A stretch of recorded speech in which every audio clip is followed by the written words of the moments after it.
Assalamualaikum warahmatullahi wabarakatuh. Alhamdulillahi rabbil alamin wa bihi nasta'in. Wassalatu wassalamu ala khatamil anbiya'i wal mursalin nabiyyina Muhammadin wa ala alihi wa sahbihi ajma'in, amma ba'du. Kita menyambung pengajian kita dalam kitab Syarh Sunnah oleh Al-Barbahari rahimahullah.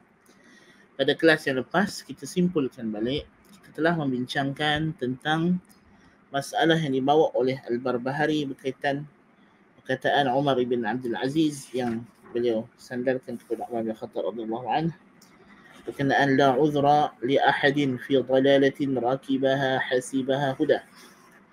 Tidak ada keuzuran bagi sesiapa pun pada melakukan kesesatan, ya, yang dia lakukan, yang dia menyangka itu adalah petunjuk ataupun hidayah.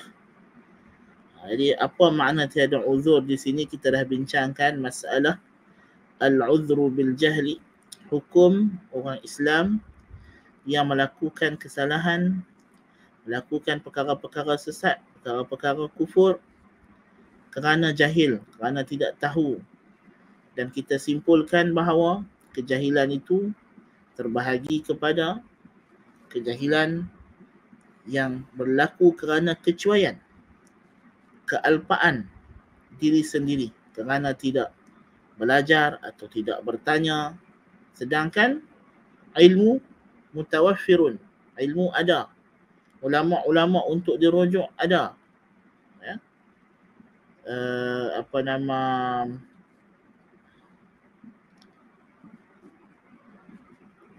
nak buka slide.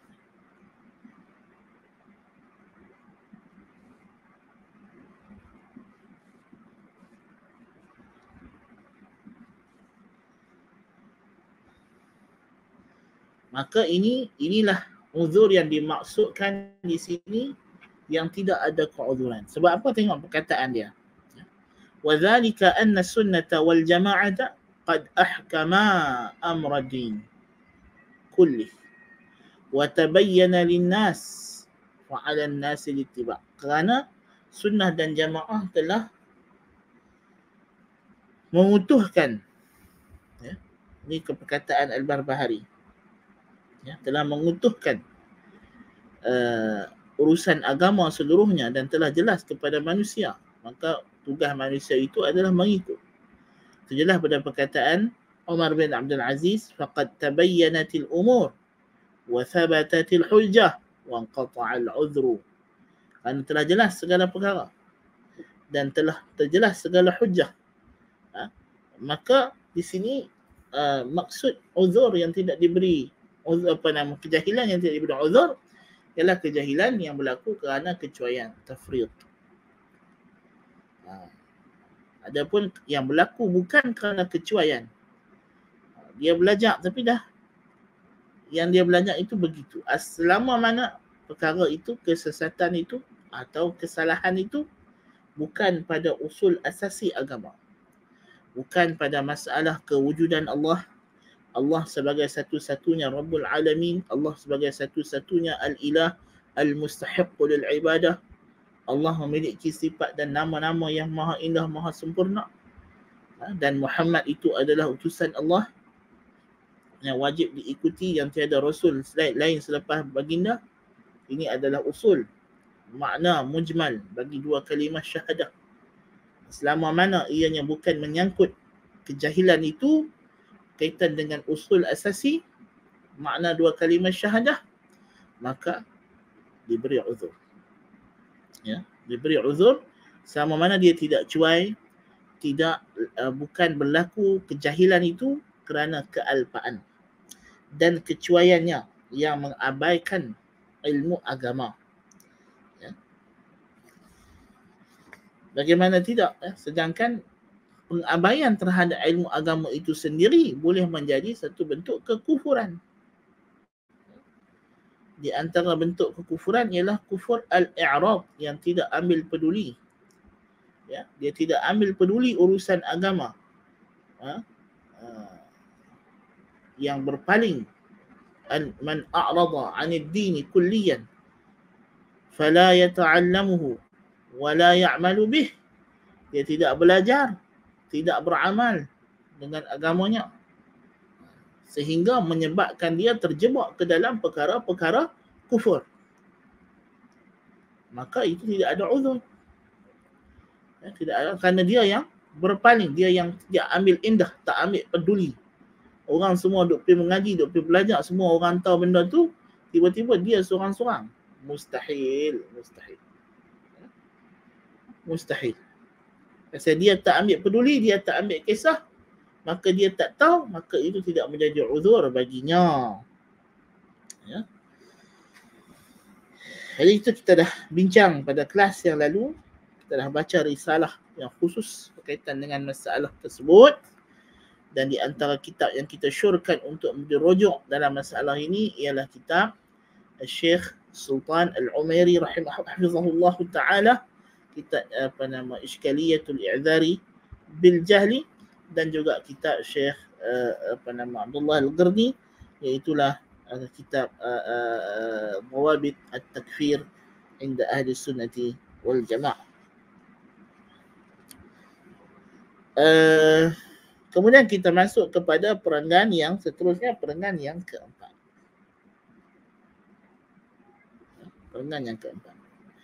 Kata Al-Barbahari rahimahullah, wa'lam rahimakallahu anna ad-dina innama ja'a min qibalillahi tabaraka wa ta'ala lam yuda' ala uquli ar-rijali wa ara'ihim wa ilmuhu 'inda Allah wa 'inda rasulih fala tattabi' shay'an bihawaka fatamruqa min ad-din fatakhruja min al-islam fa innahu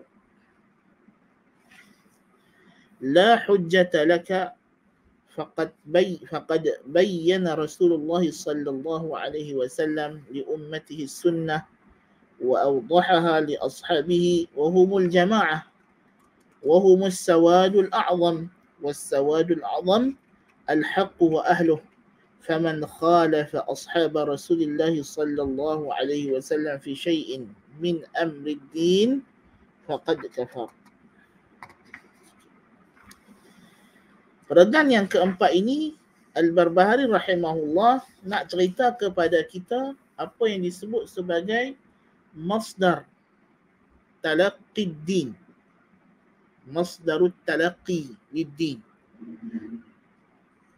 sumber ambilan daripada mana kita menerima agama. Agama ini mana asal usulnya, daripada mana ia datang, apakah punca sumber agama itu, ajaran agama itu. Ya, itu maksud di sini.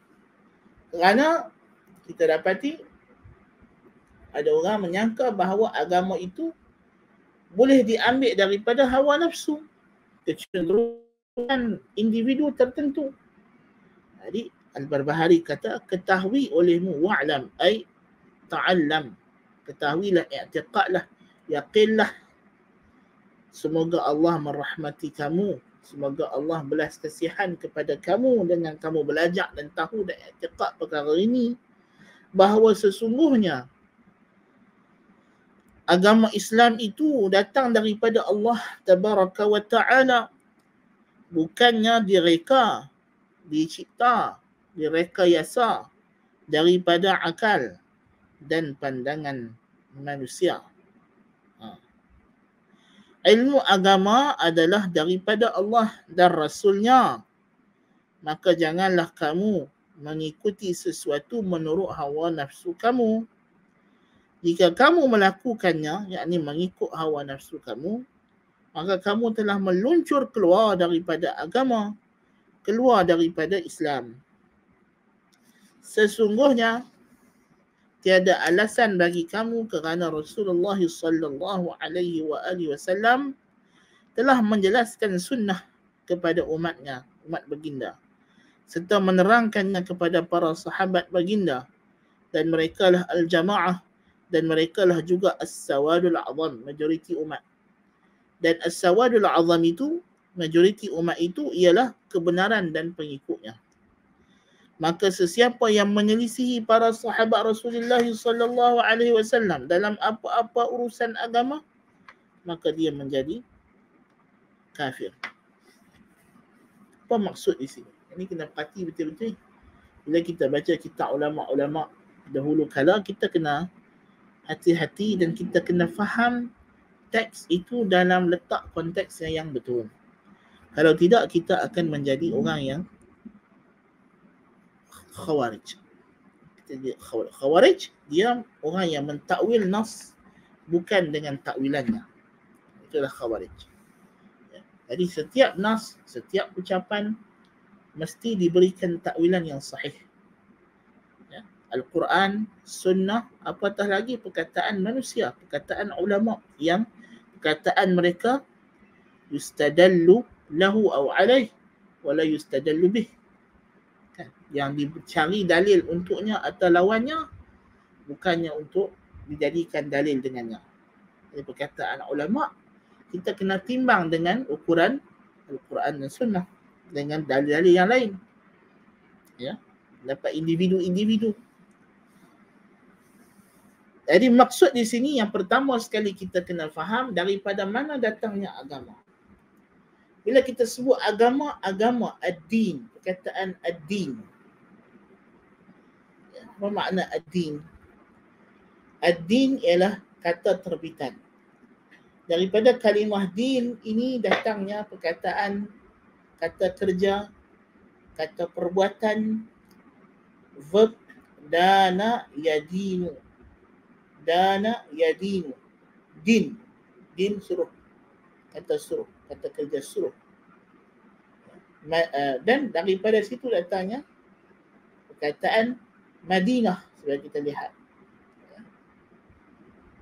Jadi apa makna din? Din di sini maknanya, antara makna kalimah ad-din ialah at-ta'ah. Dana lahu ay ata'a lahu. Suatu orang telah taat kepada si fulan.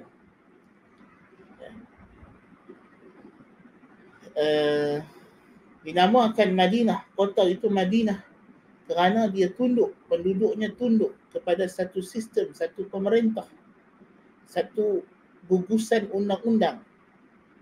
Maka dinamakan penduduknya itu sebagai Madinah. Ya.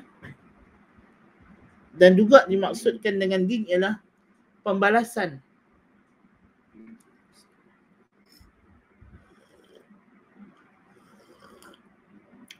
Dan makna syar'i bagi din yang biasa datang dalam Al-Quran ialah makna ibadah dan pembalasan.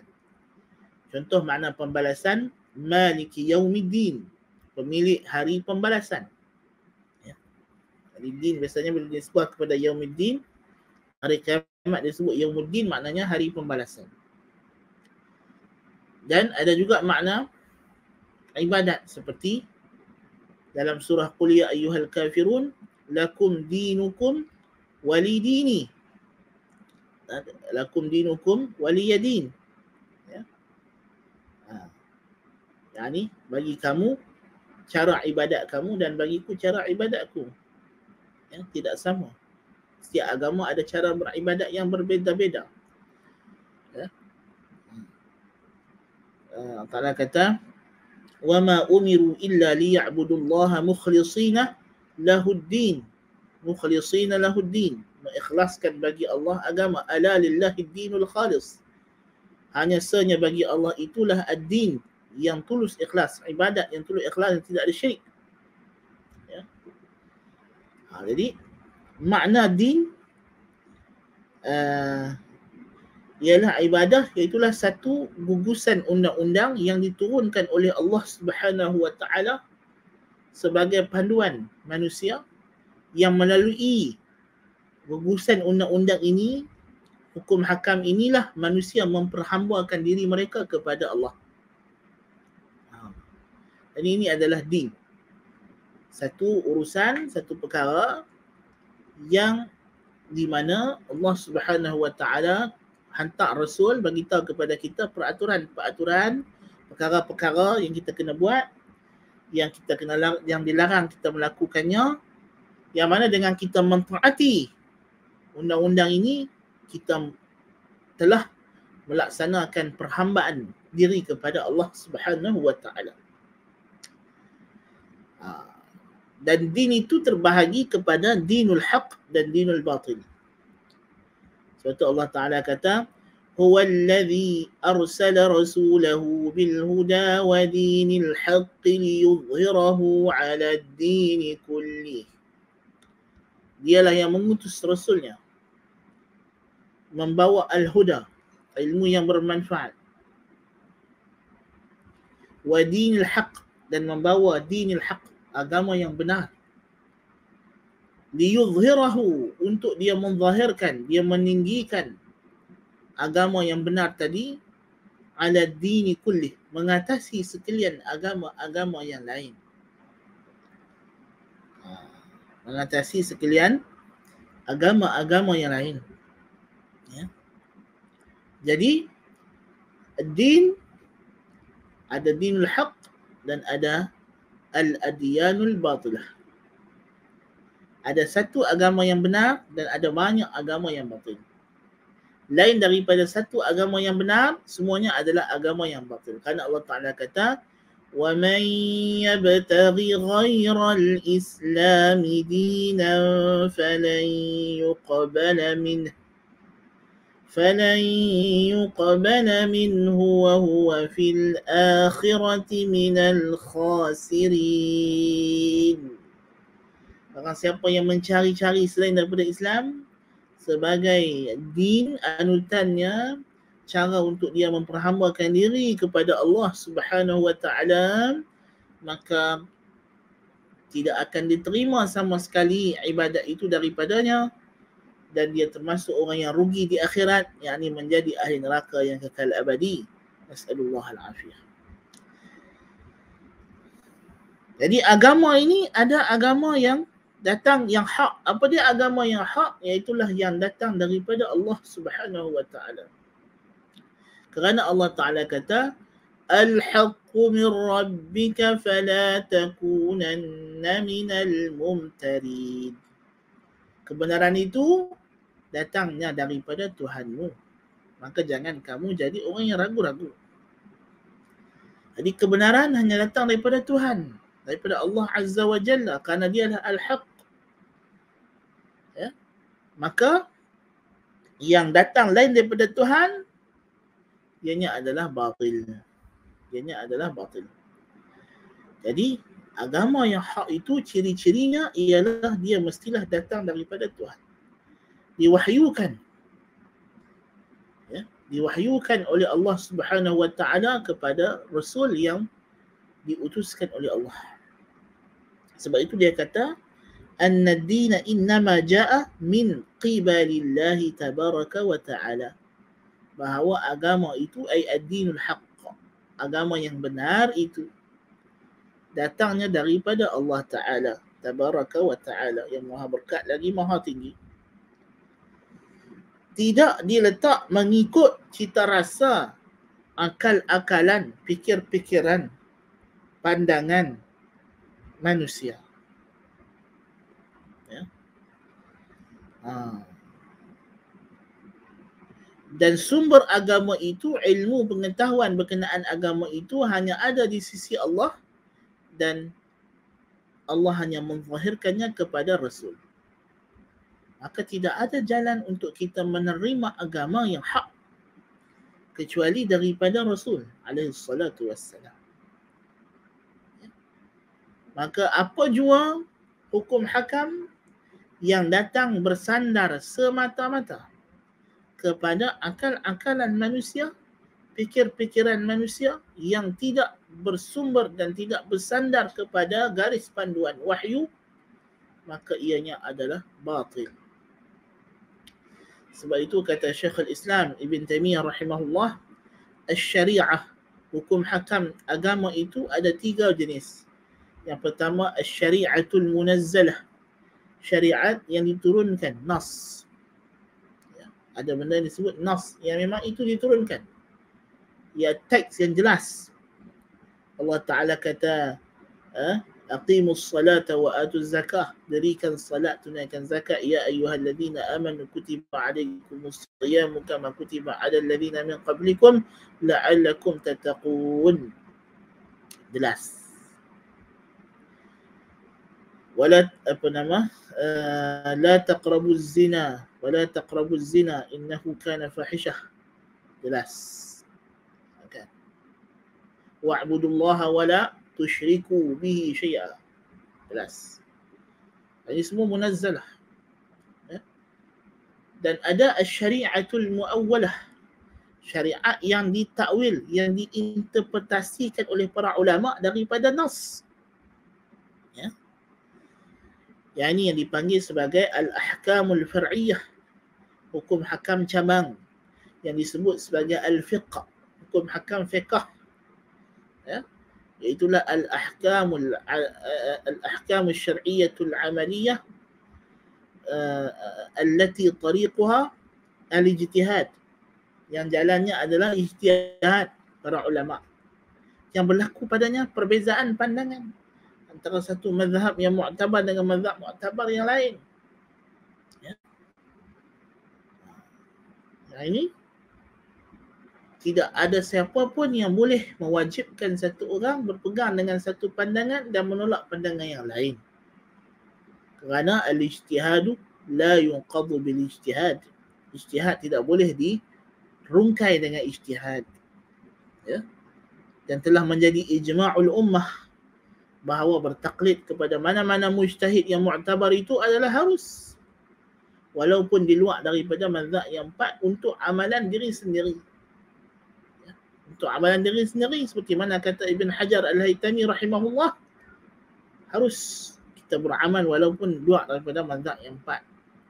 Tapi untuk fatwa, untuk qada, maka mestilah beriltizam dengan mazhab yang empat. Ya.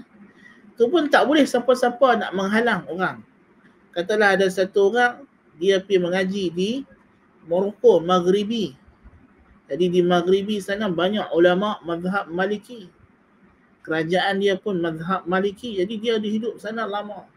Dia mengaji dengan tok guru fiqh Malikiyah, al-fiqhul Maliki. Kita tak boleh, betul dia pun jadi Maliki. Dia balik Malaysia, tak ada siapa boleh kata dekat dia, hang tak boleh jadi Maliki di Malaysia, mesti jadi Syafi'i sahaja. Tak boleh menghalang. Ada orang pergi belajar di tempat mana, ya, pergi mengaji di India, Pakistan, jadi Hanafi, ya. Pergi belajar di negeri Mesir, jadi Syafi'i, jadi Hanafi, ya. Pergi belajar di Saudi Arabia, jadi Hanbalika, kan? Maka tidak ada siapa boleh menghalang.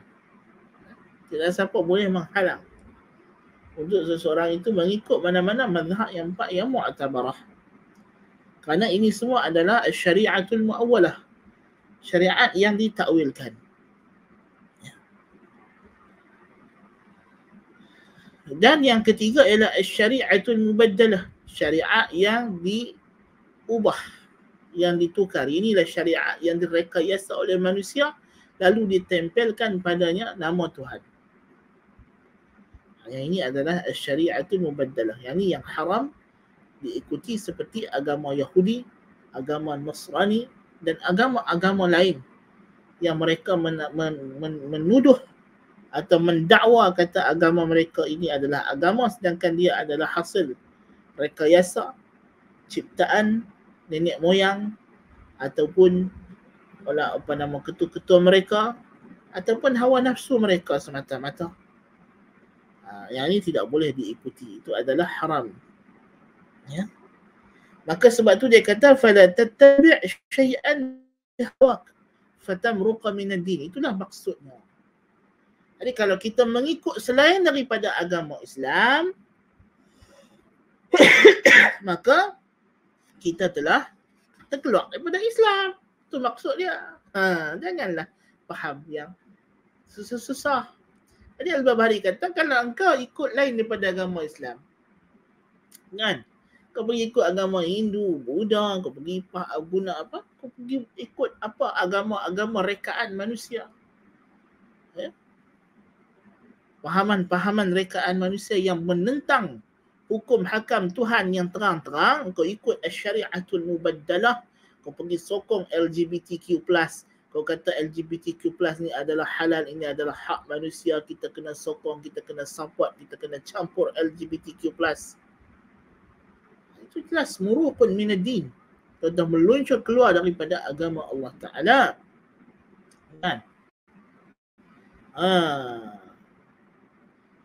Kau kata orang yang nak baca Quran ini adalah hak peribadi, itu terpulang, itu adalah jelas, itu adalah murukun minaddin. Kerana engkau tidak lagi mengikut agama syariah yang Allah Ta'ala bawa, engkau ikut syariatul mubaddalah, ad-dinul batil, agama yang batil. Sebab itu dia kata, faman khalafa ashab Rasulullah sallallahu alaihi wasallam fi syai'in min amri din faqad kafar. Siapa yang menyelisihi para sahabat Rasulullah sallallahu alaihi wasallam urusan agama telah kufur. Menyelisihi Nabi sallallahu alaihi wasallam dan para sahabat radhiyallahu anhum ada dua kategori menyelisih. Ini kena dengar betul-betul, kena faham sungguh-sungguh. Ya, menyelisihi ini ada dua. Yang pertama, al-mukhalafah fi tanzil. Al-mukhalafah fi tanzil. Menyelisihi pada teks nas yang diturunkan. Menyelisihi syariatul munazzalah, jelas-jelas. Kau pergi kata LGBTQ+ ni, okey, no problem. Boleh-boleh sahaja. Hak asasi manusia. Ini menyelisihi tanzil. Kau kata boleh jantan kahwin jantan, boleh. Perempuan betina kahwin betina pun tak apa. Ini jelas-jelas menyelisihi. Menyelisihi. Ya. Kau kata orang arak ni boleh minum, tak ada masalah, itu hak peribadi. Tak mungkar. Tak haram. Ini jelas menyelisihi. Yang ini mukhalafah fit tanzil. Yang ini kalau berlaku, maka memang otomatiknya kalau tidak ada uzur tadi, balik pada isu uzur, tidak ada uzur, yang pelakunya itu ialah orang yang berakal, baligh, melakukannya dengan pilihan dirinya sendiri, tidak dipaksa, tidak dalam keadaan terancam nyawa, dalam keadaan dia tahu dan dia bukan orang yang diberi uzur kerana kejahilan dan takwil, maka hukumnya di sisi dia boleh diheret ke mahkamah syar'iyah dan dihukum dengan jenayah murtad. Nas'alullah al-afiyah. Ya. Ini jelas mukhalafah fi tanzil. Ada juga mukhalafah yang kedua ialah mukhalafah fi ta'wil. Al-mukhalafatu fi ta'wil. Menyelisihi pada interpretation, tafsiran, atau menyelisihi secara tafsiran. Mukhalafah ta'wiliyah. Tadi mukhalafah tanziliyah, ini mukhalafah ta'wiliyah. Menyelisihi secara ta'wil kerana menyangka bahawa itu adalah ajaran Nabi Muhammad sallallahu alaihi wasallam. Mu'tazilah. Kalau kita tanya Mu'tazilah, Mu'tazilah, awaklah hampa pahaman lagu ni. Mu'tazilah nanti kata apa? Dia kata inilah pahaman ahli sunnah wal jamaah. Salafus salih, sahabat-sahabat kami, ada senarai sahabat yang mengikut ajaran kami. Ajaran kami bersumber kepada Ali bin Abi Talib radhiyallahu anhu sampai kepada Al-Hasan Al-Basri, turun kepada sekian-sekian. Mereka dakwah. Kata mereka, ajaran mereka itu bersumber kepada sahabat. Tanya Syiah, tanya Zaidiyah pun begitu juga. Tanya Asy'ariyah dengan Maturidiyah lebih lagi lah. Lebih-lebih lagi lah. Kan? Tanya orang yang mendakwa diri Salafi pun sama juga. Mereka kata mereka mengikut ajaran para sahabat. Ya? Jadi mereka ni mukhalafah fit ta'wil. Ya? Menyelisih pada ta'wil. Kan? Geng-geng yang ghulu dalam tahzir, dalam tabdi'. Ya? yang mendakwa kata mereka salafi, ulama kata mereka bukan salafi. Adakah kita nak kata faman khalafa ashab Rasulullah sallallahu alaihi wasallam fi syai'in min amri din faqad kafar? Ada kita tidaklah. Tengok jenis mukhalafah. Ada orang yang mukhalafah takwil, maka ini ada uzur. Itu uzurnya apa? Apa mani'nya? Apa yang menghalang dia daripada menjadi kafir? Takwil. Sebab itu kata Syekh Jibrin rahimahullah, ya, takwil ini uzur yang paling luas. Ya. Tapi takwil ini syaratnya mestilah. Syarat takwil yang menjadi uzur, yang menjadi penghalang daripada jatuhnya kufur ke atas pelaku kekufuran, mestilah takwil itu takwil yang sairun, boleh ada wajah dalam bahasa, dan pelakunya mestilah melakukan takwil itu dengan niat yang baik, bukan niat yang jahat. Lagi membezakan dengan at-ta'wilatul batiniyah. Penafsiran batiniyah yang menyimpang, yang jelas. Yang mana takwilan mereka itu tidak ada langsung kaedah daripada bahasa Arab, la min qarib wala min ba'id. Batiniyah kata pi haji, makna haji ialah ziaratul syekh, menziarahi tok guru, bukannya pi Kaabah itu. Yang itu kita kata ini takwil menyimpang. Solat 5 waktu maknanya ialah mengiktiraf imamah, keimaman 5 orang. Nabi Muhammad sallallahu alaihi wasallam, Ali, Hasan, Husain, dan juga Salman Al-Farisi ataupun Fatimah. Begitulah mengenal imam-imam yang utama. Itu jadi tak payah dah sampai ke satu peringkat, tak payah semayang, cukup dengan kenal nama-nama ni saja. Itu jelas. Itu takwil yang hakikatnya telah mukhalafah fit tanzil. Ya. Mukhalafah fit tanzil. Ya. Dia bukan lagi nampak macam takwil, tapi dia tanzil. Kan? Jadi takwilan yang tidak ada asas langsung, yang menyelisihi, yang mukhalafah, yang takwil itu jelas-jelas membawa balik kepada pembatalan tanzil, membatalkan hukum nas itu sendiri, maka itu adalah takwil yang tidak menjadi uzur. Ya, kerana biasanya orang yang buat takwil yang sebegini rupa tujuannya adalah untuk membatalkan syariat, diibtal syariah, bukannya kerana niat dia untuk mempertahankan syariah. Tapi kalau orang yang takwil sifat sebahagian sifat Allah Ta'ala, Mu'tazilah, Asy'ariyah, Maturidiyah, adakah mereka ni mentakwil dengan niat yang buruk? Tidak. Mereka mentakwil dengan niat, dengan keyakinan sungguh bahawa Allah Ta'ala itu laisa kamithlihi syai', munazzah an musyabahati anil musyabah, munazzahun anil musyabahah bil makhluk. Tidak ada persamaan Tuhan dengan makhluk. Tujuannya begitu. Kerana mereka kata ada nas qat'i. Laisa kamithlihi syai'. Huwa as-sami'ul basir. Jadi kita yakin bila Tuhan sebut kata dia ada tangan, muka, ini bukan Tuhan tidak maksudkan seperti yang zahir lafaz dia berkata, sebab kita ada nas yang qat'i yang kata Tuhan tidak sama dengan makhluk. Dia faham lagu tu. Tujuan mereka nak mensucikan Tuhan, nak mengagungkan Tuhan, nak tasbih dan taqdis dan tahmid kepada Allah Ta'ala.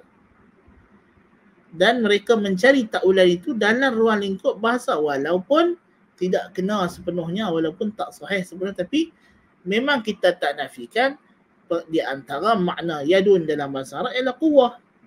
Di antara makna wajhun dalam bahasa Arab ialah arah, ialah jihah.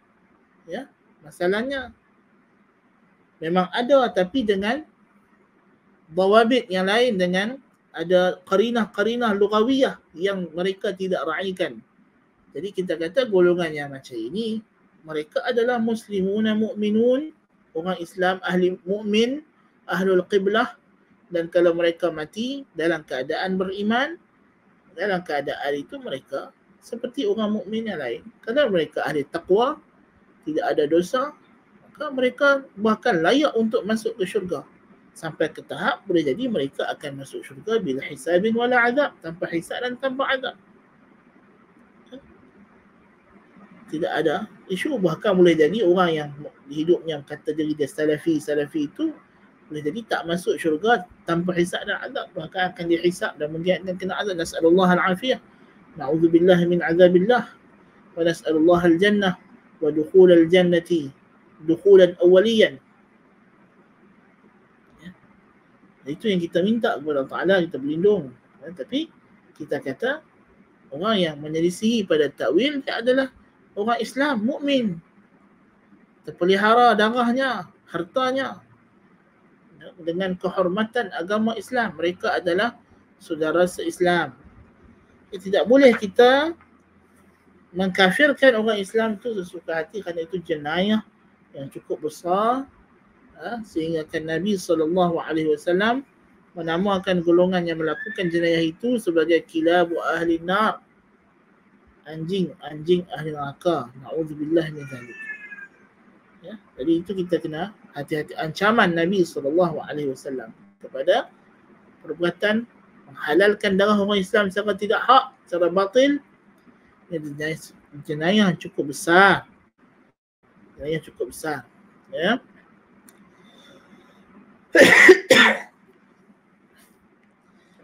Jadi menyelisihi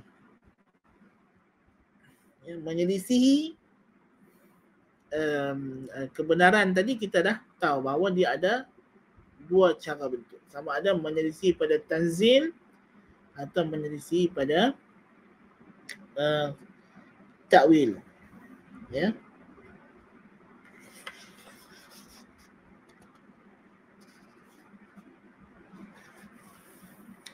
Dan bila kita sebut ahli sunnah wal jamaah, apakah dhabit, apakah dasar prinsip yang melayakkan seseorang itu dikategorikan atau diklasifikasikan sebagai ahli sunnah wal jamaah, dan bila pula ia boleh dihukum bukan daripada ahli sunnah wal jamaah. Ini juga di antara perkara yang mesti kita perhalusi, kerana menghukum bid'ah kepada satu perkara amalan atau pada satu individu, ini adalah syadid. Ini adalah perkara yang sangat berat, yang tidak boleh kita ambil mudah. Tidak kurang beratnya itu daripada berat takfir. At-tabdi' laisa bi akhaffi min at-takfir. Menghukum bid'ah itu tidaklah lebih ringan daripada menghukum kufur. Jadi kita kena hati-hati. Tak boleh bermudah-mudah mengatakan orang ni tak salafi, orang ni dah tak ikut salafi, orang dah terkeluar pada jalan salafi. Itu bukan benda yang, ingatlah, tahsabunahu hayyina wa huwa 'indallahi 'azim. Kamu menganggapnya ringan di mulut kamu, tapi di sisi Allah ianya amat dahsyat. Jadi itu kita kena hati-hati. Ya, kena berhati-hati. Tengok apa yang berlaku kepada golongan ghulatut tajrih, golongan pelampau dalam menghukum tajrih orang. Apa yang Allah Ta'ala telah turunkan kepada mereka daripada balasan di dunia. Hari ini kita lihat mereka sudah diporak-perandakan oleh Allah Subhanahu Wa Ta'ala dengan duk membid'ah sesama sendiri.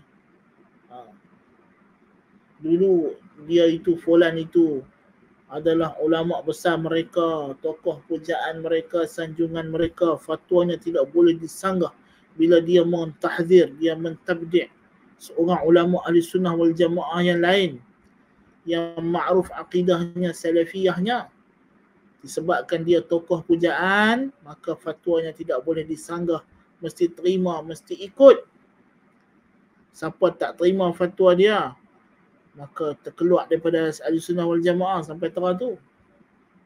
Tapi hari ini dia pula telah keluarkan daripada ahli sunnah wal jamaah. Na'udzubillah min dzalik. Itulah mereka saling tahzir mentahzir sama mereka. Ya. Tidak ada. Semuanya saling, itulah balasan Allah Ta'ala kepada orang yang melakukan kerosakan pada agamanya dengan mengikut hawa nafsu. Ya. Jadi ini kita kena hati-hati, kena jaga-jaga. Ya.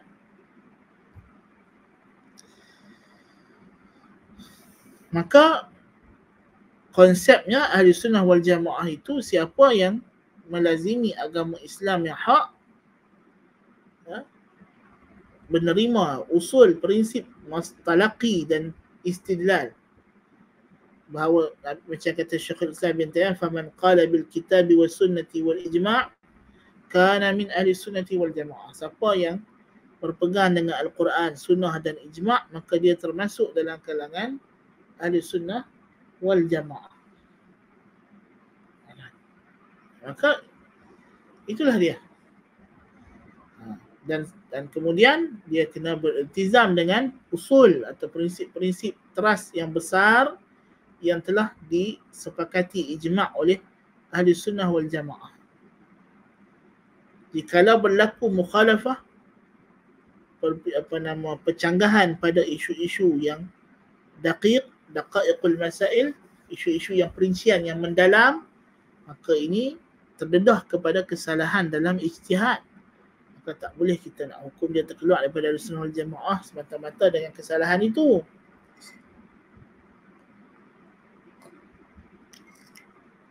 Seperti kalau dia mentakwil sifat tertentu bukan kerana usul, bukan kerana prinsip akal yang tertentu, tapi kerana sangkaannya bahawa itulah makna hadis. Seperti perbuatan Imamul A'immah, imam segala imam, Ibnu Khuzaimah, Muhammad ibn Ishaq ibn Khuzaimah radhiyallahu anhu wa rahmatullahi alaih, yang mentakwil hadis surah misalnya. Adakah kita nak kata dia terkeluar dari Ahlussunnah wal Jamaah? Tidak. Kerana dia mentakwil itu bukan kerana ada percanggahan dengan usul aqliyah yang khusus, tapi kerana sangkaan beliau itulah makna hadis. Ya. Dan kerana tidak sahih hadis tertentu di sisi beliau. Maka kalau begitu rupa, maka kita tidak boleh kata dia adalah terkeluar daripada ahli sunnah wal jamaah. Kan? Bahkan dia imam ahli sunnah wal jamaah. Dan banyak juga yang berlaku kepada Al-Albani rahimahullah ta'ala, menyelesaikan beberapa isu-isu yang besar. Dalam isu yang besar tapi bukan usul, bukan prinsipal. Isu yang mendalam, daqiq. Ya. Yang mana kalau orang tu tak tahu isu tu pun, dia masih lagi layak diberi gelaran ahli sunnah wal jamaah. Isu furu', isu cabang. Ya. Maka tidak boleh kita hukum dia sebagai ahli bid'ah. Apatah lagi kerana isu-isu yang bersifat mawaqif muayyanah, pendirian terhadap isu-isu khusus, kasus-kasus individual. Ya. Hanya kerana kawan ni pilih untuk sokong negara sekian atau berpihak kepada negara sekian, kita nak kata dia ahli bid'ah. Tak boleh lah. Kerana kawan ni masa pilihan raya dia mengundi parti sekian, kita kata dia terkeluar. Tak boleh lah. Ya. Kerana ini adalah isu-isu bukannya usul, tapi dia adalah isu yang melibatkan mawaqif, pendirian-pendirian semasa, mawaqif aridah, ya, haliyah. Isu-isu pendirian-pendirian merintang yang semasa, yang terdedah kepada ijtihad. Ya. Itu tidak ada ulama di kalangan sahabat yang menghukum sahabat yang berpihak kepada Ali atau Muawiyah sebagai terkeluar daripada ahli sunnah wal jamaah, atau yang berpihak kepada Abdul Malik bin Marwan atau Abdullah bin Zubair sebagai terkeluar atau bukan ahli sunnah wal jamaah. Tidak ada. Ya. Kerana dia terdedah kepada ruangan ijtihad. Ya. Jadi isu ini tidak sepatutnya. ya, menjadi orang kata apa, kerana ada pandangan-pandangan, pendapat-pendapat tertentu, kan? Itu ya. Apatah lagi kalau pandangan itu ialah pandangan-pandangan mazhab fiqh yang mu'tabarah. Janganlah ini klasifikasi ke orang, geng sunnah dengan geng mazhabiyah. Ini ada berlaku. Ini realiti. Boleh bagi siapa yang hidup dengan kelompok itu, dia mungkin tahulah realiti itu. Dan dia bukan sahaja realiti yang kita dapat hanya dapat melalui pengalaman langsung, ia juga telah direkodkan secara akademik. Memang benda tu memang berlaku. Ya. Ahli sunnah versus mazhabiyah versus syafi'iyah. Itu masalah. Lepas tu bila mereka dituduh sebagai la mazhabiyah, dia marah. Dia kata kami mana inti mazhab, tapi pasal apa hampa tuduh orang mazhab ahli bid'ah tu hampa gelak mazhabiyah? Geng mazhabi. Ini berlaku. Ya? Tak betul lah. Tak betul lah. Okay. Sedangkan mazhab tidak ada kaitan. Bahkan apatah lagi isu-isu yang mereka jadikan ukuran ahli sunnah wal jamaah itu ialah isu-isu furu'. Ini adalah salah. Menjadikan isu furu' sebagai ukuran sunnah dan tidak sunnah, ini adalah salah dan satu ironi lah. Ya? Apabila isu-isu furu' diangkat ke martabat sebagai garis pemisah, garis merah yang membezakan ahli sunnah dengan bukan ahli sunnah. Tapi bila main isu-isu akidah yang besar, yang usul, yang prinsipal, boleh pula bertoleransi. Itu terpelik tu. Kadang-kadang kita dalam bab bid'ah ni memanglah ada benda-benda yang benda bid'ah ni kita tak boleh setuju. Tapi macam kata Syekh Muhammad bin Abdul Wahab rahimahullah ta'ala, di antara kesalahan dalam mengingkari perkara yang macam ini ialah sampai ke tahap memutuskan persaudaraan agama. Yang tidak betul. Ya? Tak betul. Bergaduh isu tambahan lafaz Sayyidina pun. Sayyidina Rasul, Sayyidina Muhammad. Allahumma salli ala Sayyidina Muhammadin wa ala ali Sayyidina Muhammad kama sallaita ala Sayyidina Ibrahim wa ala ali Sayyidina Ibrahim. Bergaduh isu Sayyidina sampai menuduh bid'ah pada pihak lawan. Ya. Pada pihak lawan, bukannya isu tu. Engkau berijtihad nak kata menambah lafaz Sayyidina bid'ah, tak ada masalah, tak ada isu. Al-Albani berijtihad mengatakan bahawa sembahyang tarawih lebih daripada 8, lebih pada 13 rakaat termasuk witir adalah bid'ah. Itu pandangan dia. Tapi adakah Al-Albani membid'ahkan ulama Saudi, membid'ahkan bin Baz, membid'ahkan ulama Saudi? Bukan dekat sembahyang 20, masuk 10 malam yang akhir sembahyang sampai 30 rakaat. Pasal bangkit pula tahajud tambah lagi tengah malam.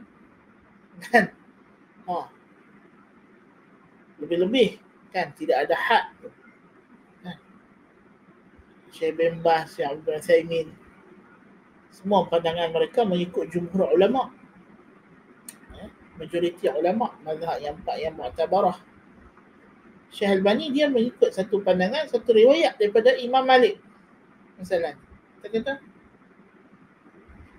dia pandangan mereka bid'ah. Adakah dia membid'ahkan Ibn Baz, Ibn Utsaimin? Tidak. Kan? Tak mesti awak ijtihad benda itu bid'ah. Awak hukum pihak lawan bid'ah. Ni sampai ke tahap nak beli pihak lawan kita tidak sunnah, tidak apa. Tidak betul. Sedangkan ini adalah isu furu', cabang terdedah kepada ijtihad fiqhi. Ya, terdedah kepada isu-isu ijtihad. Dalam fatwa Lajnah Daimah, dalam fatwa Lajnah Daimah Arab Saudi, ada satu soalan yang datang daripada penduduk negeri kawasan kita ni lah, bukan negeri kita tapi negeri lain, tapi belah-belah kita, berkenaan dengan isu kenduri arwah, ya, berlaku perpecahan dalam masyarakat. Jadi yang kata arwah ni bid'ah sampai ke tahap tidak mau, ya, berteguk siapa tidak mau menghadiri langsung majlis-majlis orang yang buat kenduri arwah ni kan, dan begitu sebaliknya orang yang nak buat kenduri arwah, berlaku perpecahan. Apa fatwa lainnya dari Imam? Dia kata ini khilaf dalam masalah fiqh, tidak sepatutnya bawa kepada perpecahan. Subhanallah. Tengok fatwa lainnya dari Imam yang masa itu diketuai oleh Ibn Baz, ulama-ulama salafi yang besar. Bagaimana mereka, ya, memanglah awak kata itu, memanglah kenduri arwah itu kita kata yang dibuat itu tidak bertepatan dengan sunnah. Tapi adakah kenduri arwah yang dibuat oleh masyarakat sekarang ni adalah seperti kenduri arwah masa orang Islam sebelum Islam macam ajaran Hindu? Tidaklah, kan? Tidaklah. Jadi maksudnya dia ada ruang di situ. Walaupun kita tidak setuju, tapi jangan sampai ke tahap memisahkan atau merosakkan ukhuwah Islamiah. Kerana isu-isu isu-isu fiqh, sampai tak mau solat berimamkan kawan ni atau apakah, sampai jadi apa, tidak berteguk siapa, tidak betul, ya. Isu furu' tak boleh jadikan usul, dan isu usul jangan dan kita akan perincikan lagi nanti bila Muslim cerita pasal boykot ahli bid'ah apa semua tu, kita akan tafsirkan lagi kaedah-kaedah dia yang kita kena pegang dan kita kena perhati, kan?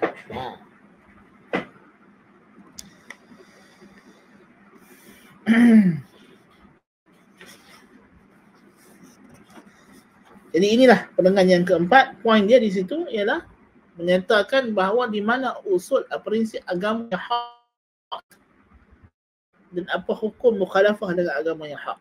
Nanti kita telah bahaskan, kita dah perincikan.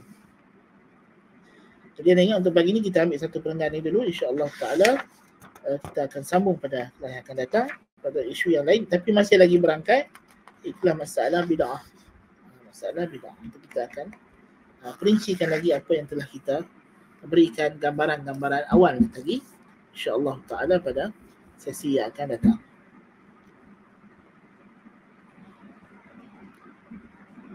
Ada soalan?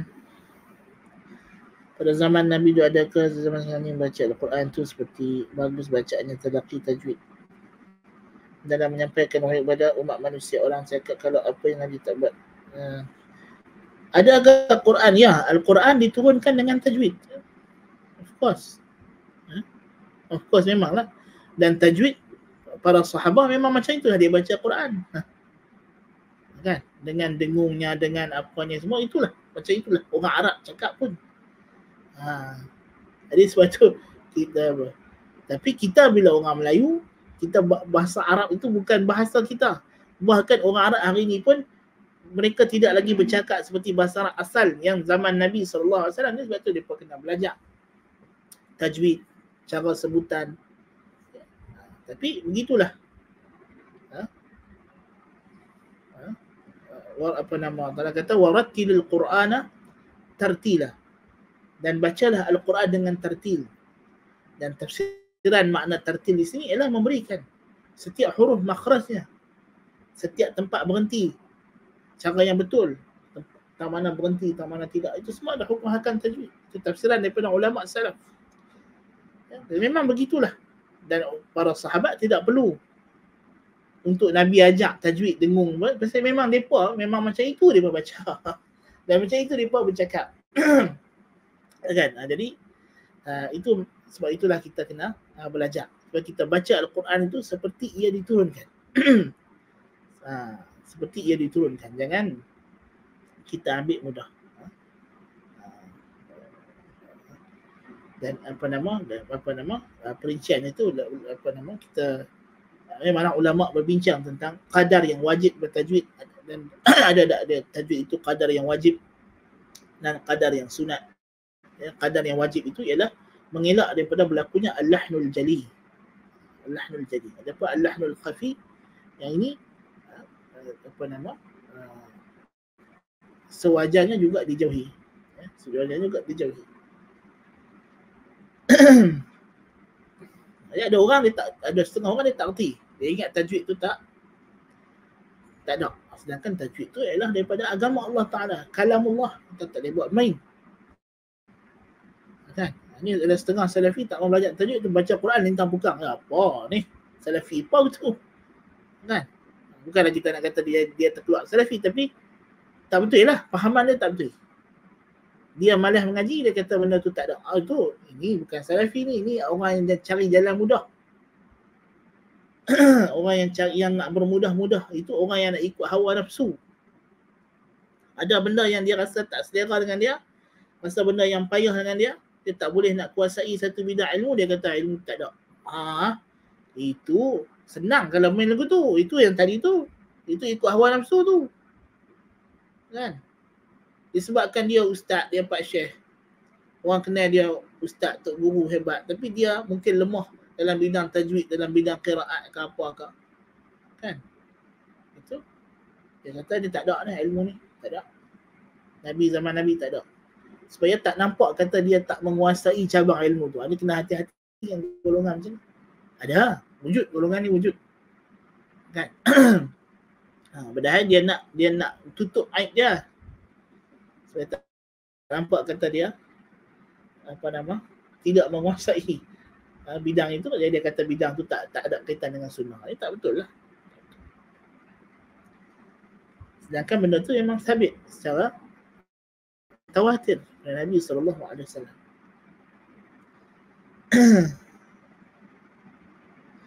Assalamualaikum warahmatullahi wabarakatuh. Orang yang mendakwa 2 ayat akhir surah At-Taubah adalah tambahan manusia. Ini mukhalafah terang. Ini sarih mukhalafah fi tanzil. Siapa mendakwa adalah Al-Quran ada tambahan manusia atau ada ayat yang dikurangkan oleh manusia, ini jelas. Ini jelaslah. Ini jangan kata ni orang Yahudi pun tahu benda ni salah. Al-Quran tidak ada penambahan dan pengurangan. Terpelihara. Ini memang sarih mubad muharabah lillahi wa rasul. Ini ijtihad pegang dengan Allah dan Rasul. Nasallallahu al-afiyah.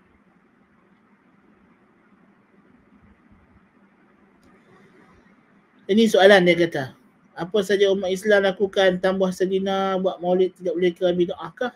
Tu tadi kita tu orang kata apa? Tu terah saya hari saya cakap slow. Kalau cakap lagi dia tak faham, kan?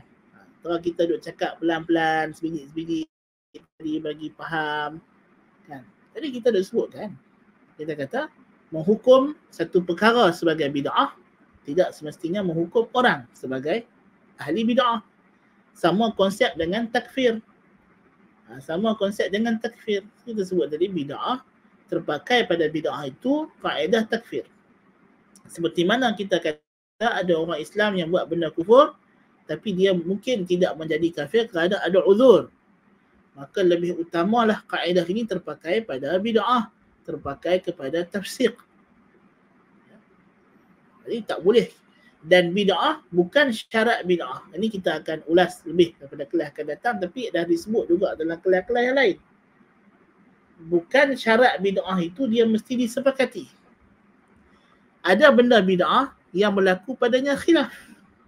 Adakah ia bid'ah atau tidak bid'ah? Ini di antara benda yang tak tahulah macam mana boleh tergambar di pemikiran orang yang mendakwa sunnah ni. Ana pun tak tahu, ana pun heran mai daripada mana. Kena buat satu kajian.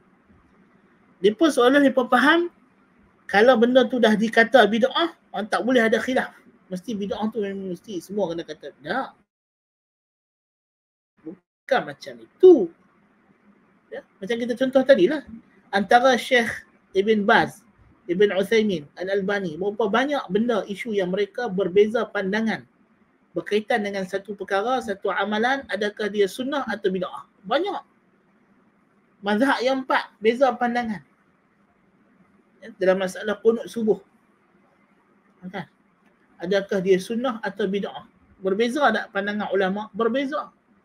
Imam Syafi'i, Imam Malik kata sunnah. Sunnah. Imam Syafi'i sampai kata sunnah muakkadah. Imam Abu Hanifah, Imam Ahmad berpandangan tidak sunnah. Bahkan kalau berterusan melakukan qunut subuh itu bagi mereka adalah bid'ah, berlawanan dengan sunnah. Jadi berlaku tak perbezaan pandangan pada menentukan sesuatu isu, amalan atau perbuatan sebagai sunnah atau bid'ah? Ya, berlaku walaupun usulnya mungkin sama. Seperti berlaku perbezaan pada hukum halal dan haram. Halal haram pun khilaf. Kan? Daging kuda halal ke haram? Khilaf. Ada ulama kata halal, ada ulama kata haram. Kan? Jadi halal dan haram pun khilaf. Wajib dengan sunat pun ada khilaf. Kan? Sembahyang witir sunat ke wajib? Dalam mazhab Hanafi sembahyang witir wajib, walaupun bukan fardu tapi wajib. Dalam mazhab jumhur sunnah muakkadah. Kan? Jadi berlaku khilaf.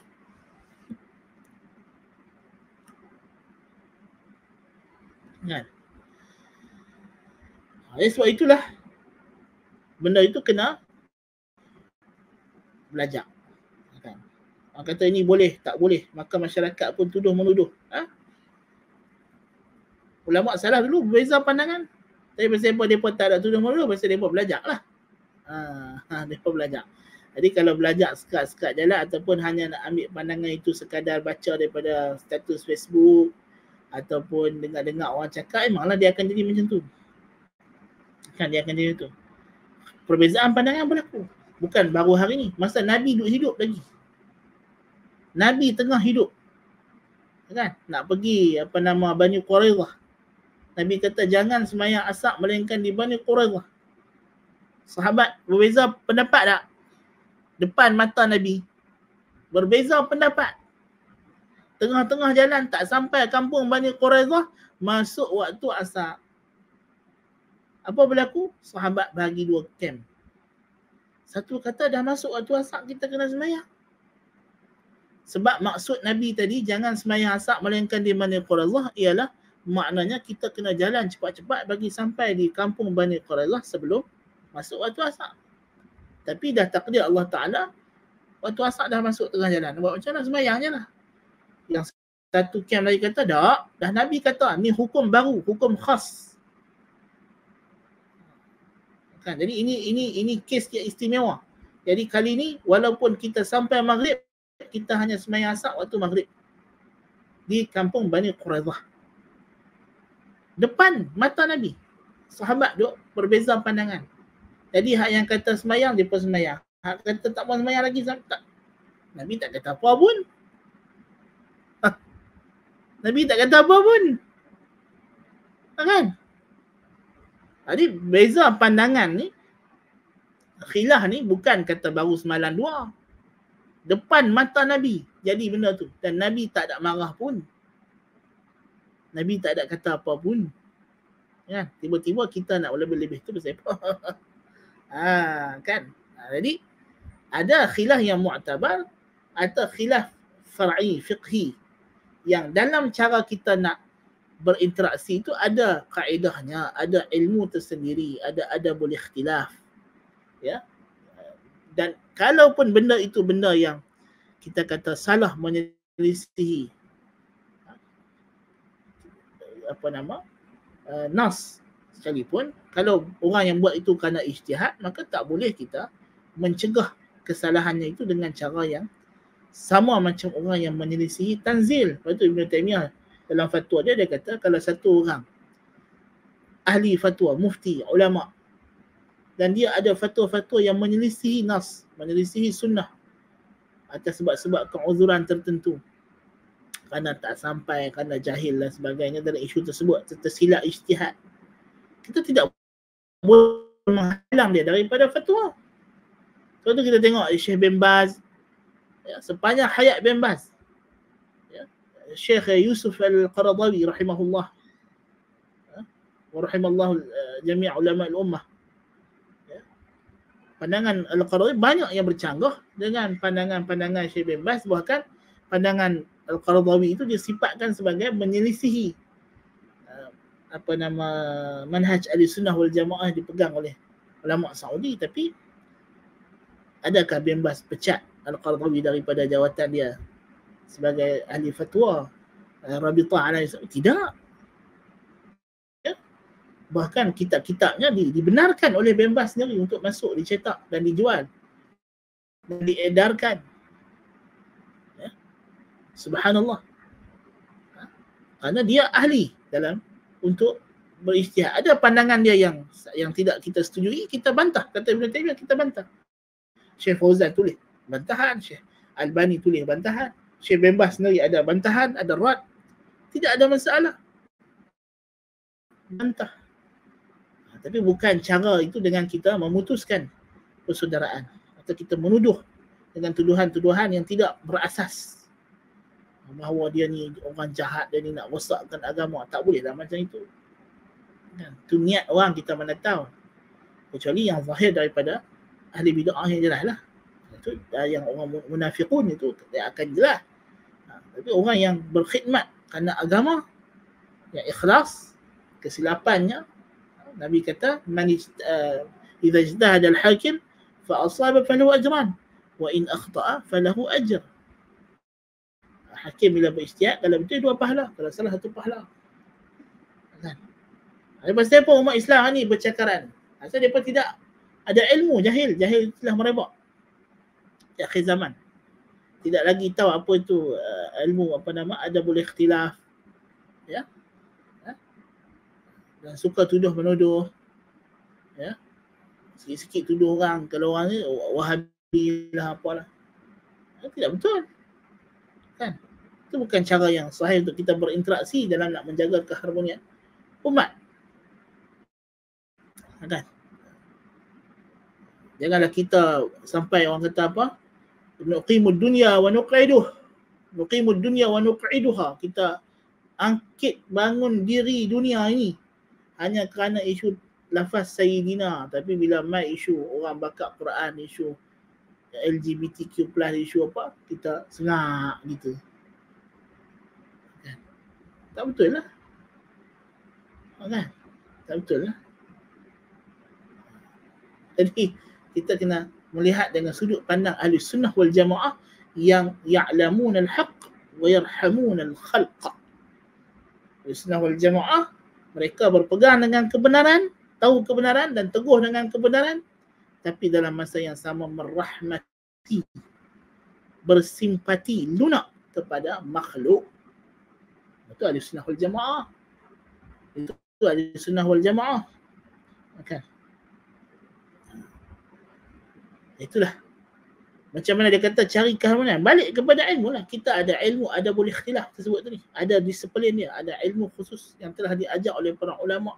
Ada adab dalam berikhtilaf, berbeza pandangan. Belajarlah adab. Jangan sekat belajar adab makan, minum, tidur saja. Kan? Masing-masing punya hujah. Hormatlah pandangan masing-masing. Bantah. Bawa hujah masing-masing, tapi jangan sampai ke tahap memutuskan ukhuwah Islamiyah. Dan macam kita kata, itu kita akan perincikan nanti bila perkataan musannif sampai pada bab ni. Musannif akan bawa masalah ni. Dia akan sebut nanti masalah bagaimana berinteraksi dengan orang yang menyelisihi al-haq, cara ni. Di situ kita akan bahaskan detail kaedah ulama Ahlussunnah wal Jamaah dalam menghadapi masalah ini. Itu kita dah buat dua siri penerangan, tapi itu dua siri itu secara ringkas, tapi insya-Allah bila dalam kitab nanti kita akan huraikan lebih terperinci insya-Allah taala. Ya. Naam. طيب نكتفي بهذا القدر. أقول قولي هذا وأستغفر الله العظيم لي ولكم. سبحانك اللهم وبحمدك أشهد أن لا إله إلا أنت أستغفرك وأتوب إليك. وصل اللهم على نبينا sayyidina Muhammadin wa ala alihi wa sahbihi wa barik wa sallim. Alhamdulillahi rabbil alamin. Wassalamualaikum warahmatullahi wabarakatuh.